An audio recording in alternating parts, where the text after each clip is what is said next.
All right, ladies and gentlemen, welcome back. This is Right Live Draw. We're still doing the drawing of Merida from Disney's Brave, and we are at part. I think I titled the last one 7A or 7B. I'm not sure. We're just going to call this part 8. All right, so here we go. I did some of this spotting the blacks off camera in between the last video and this one. Let's hope my big head doesn't get in the way. All right, I've got my glove on. I'm ready to rock and roll. Let's do this thing. All right, let's see. Some of the stuff is going to take like a close in. I'm going to use brushwork. This is going to be the. I need the small brush from Copic that I'm using. There we go. BS for brush small. All right. And here we go. So yes, I've done I think 7 out of 7, and this is part 8. I'm trying to keep track of the numbering here, the sequence. As I was saying on the last episode, this is obviously time-consuming and detailed work, but it's very satisfying and very fun to do. I need another point. Sometimes you just have to play with. Let me get this page over here. There we go. I'll use the Sharpie. I love the Sharpies. They come in handy so much.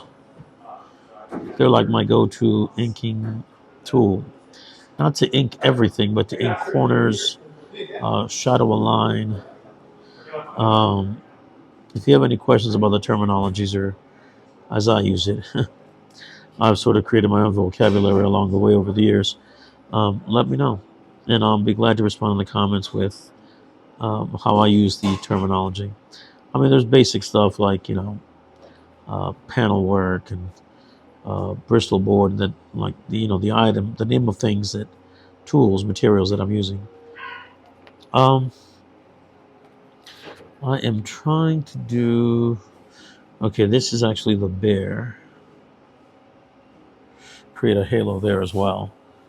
So I'll give you an example. This clicker is clicking extra fine retractable. It's a retractable pen. I don't know why I said clicker, but go figure. Like I said, I sort of come up with these names, ideas of things along the way. It just basically it serves me well just to remember it that way. But yeah, so a retractable pen to shadow the not only the holding line but the halo that I created around it, purposefully I might add, because I wanted to show. Originally, it was set there. I don't know that the original penciler, which is Carlos Franco, as I've mentioned in previous episodes, Mr. Franco is a fantastic penciler out of New York. Comic, sequential, and illustrations, the works. He does it all. I really wish somebody at editorial at Mad Cave Studios, other places like that. I could say Marvel and DC, but I don't know that they're looking to hire beyond what they have now as far as freelancers. Let me use this brush to actually do that fine space. And then sometimes you got to go in there real nice and slow and neat. You want to be neat about your inking sometimes. Not always, but sometimes. Well, actually, I would say a lot of the time. There are times when you can just go crazy with the inks. And by that, I don't mean literally crazy or figuratively crazy, just sort of haphazard, try a new shading angle. Something I wanted to kind of clear up from the last episode that I know I left unsaid or undefined. What I meant about, even now, has just occurred to me by saying what I just said, which is you can haphazardly draw in ink certain areas. Again, you're playing with shadows and light. Always remember that.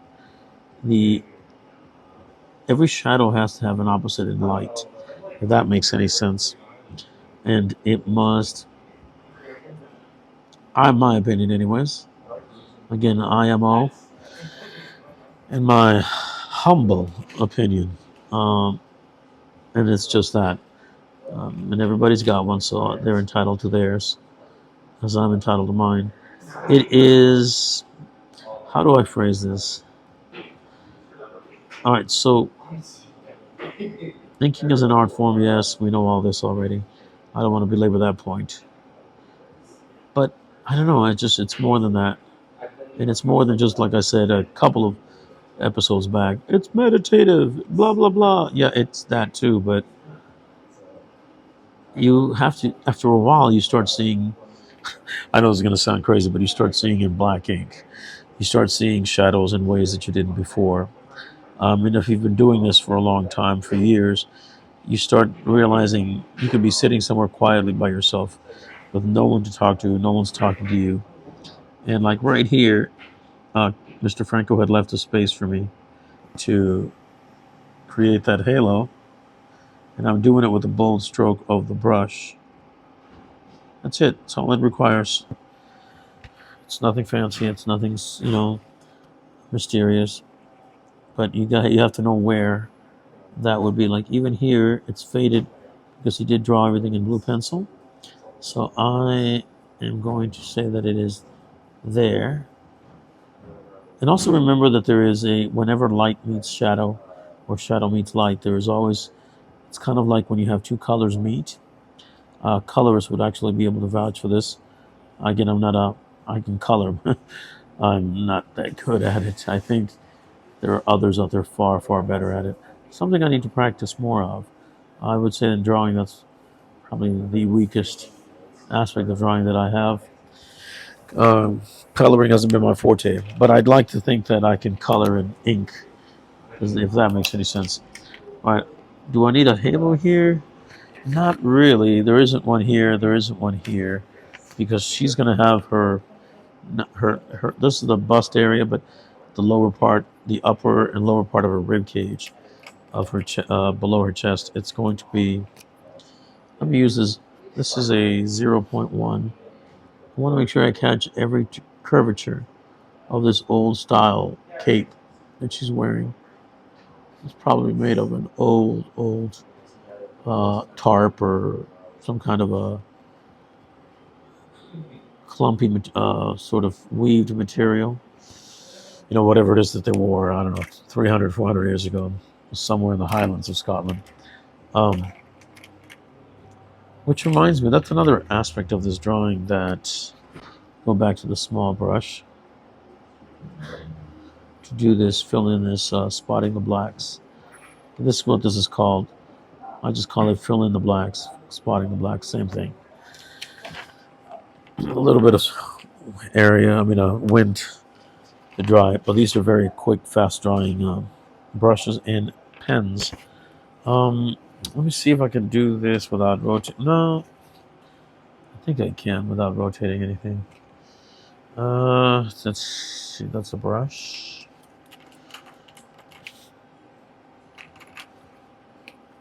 All right, let me see. This is a 0. Always test out the line, the point of your. Hold on, folks. Let me turn this page around. Double it up. All right, here we go. And looks like I'm going to have to turn the board after all. It's okay. I don't mind drawing upside down. I think you can see it there. Whew. All right, this small area, which is a play of shadow near her wrist, you want to do that with a pen. If you come in here too bold with a brush, you're going to miss a lot of the detail that was laid down by the penciler. And like I said, I believe that first and foremost, the inker's job is do no harm to the original pencils as they were given to you. Again, if it was your pencils, you could do whatever you want with them. You can alter them, you can deface them, you can turn them into something else, yada, yada, yada. But when it's someone else that you're inking, you have to put the penciler first, and then your inks come second. In that order. That order should never change and ought not to change, because then you're doing a disservice to the original penciling. And one of the things that made the team of John Byrne and Terry Austin, or Frank Miller and Klaus Janson, so wonderful over the many years over at Marvel, or even Byrne with Carl Kessel at DC, is that each inker brought something different, their own unique style, if you will, to those pencilers.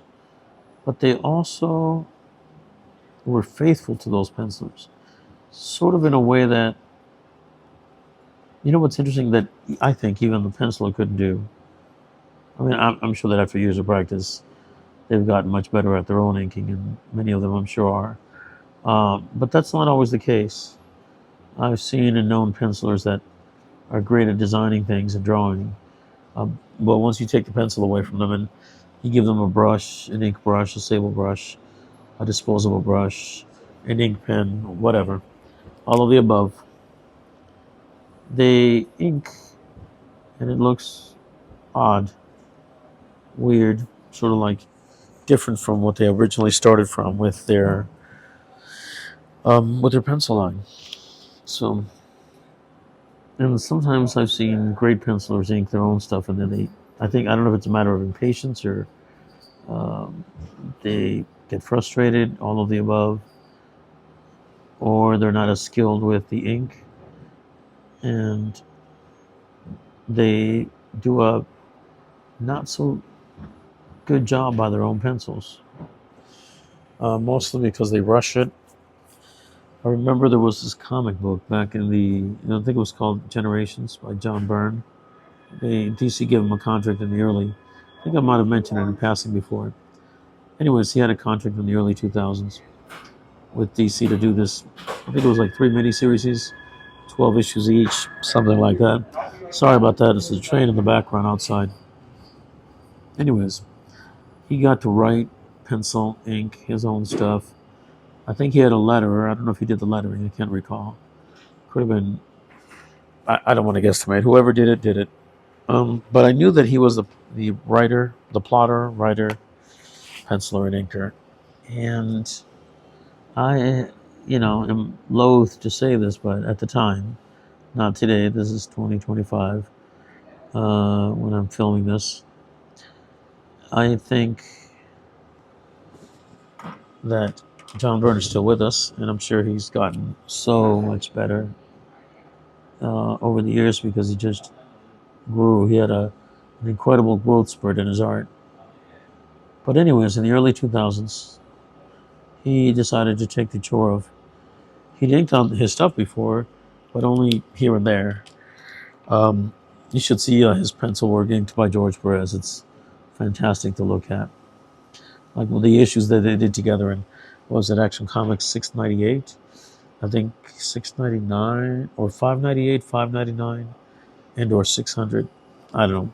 It was like 30 years ago now. But in the early 2000s, he did those. He did that miniseries called Generations. And I could be wrong, but I think that it was so... Oops, this is not producing a line. I don't know why. I think the pen's busted. Yeah, folks, that's what's going to happen. There's some paint on this side of the page. Let me go to this side, test it. Oh, there's some ink in there. I just need to... Oh, there we go. It's coming out. Okay, for this small amount of these confined tiny spaces, I would definitely use a pen. You could apply a brush, but if you make a mistake, then you have to put white paint on it, erase it, and that becomes another tedious chore. Luckily, there's no deadline for this. If there were, that's more so where I would recommend using the pen for inking pen.